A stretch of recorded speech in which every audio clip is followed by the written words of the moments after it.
come dye some of my clothes with me. So here's the setup. I set up these 2 plastic bins with a tarp underneath. We filled it up with hot boiling water and then some dish soap like the directions said. This color was sage green, but it looked kind of blue to me. And here's me comparing it to the bottle, saying to my husband, this looks a lot more blue than it does in the bottle, but I ended up liking the color anyways, but I still don't think it's sage green. So just mixing that around, made Kyle mix it up for me because it got kind of heavy. And then we went in with the second color, which I was going for like this dark indigo periwinkle color. Kyle had the idea to test the color using this paper towel to make sure I liked it before I put my clothes in, and I did. But once I started mixing it around, I realized it was a little bit too light, so I ended up taking the skirt out and adding in more of the color to really deepen it and get it the darker color that I was looking for.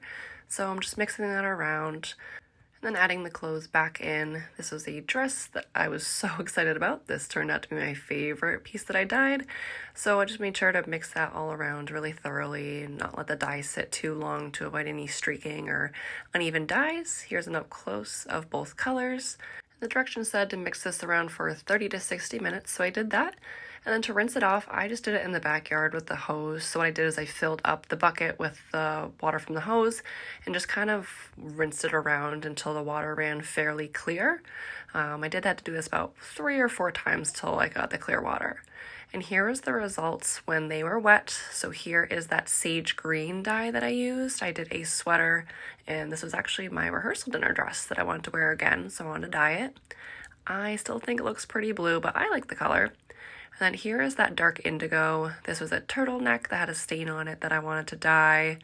This skirt, it turned out pretty light. Looks like the fabric was different in the lace versus the lining. So the lining took the color really well, but not the lace.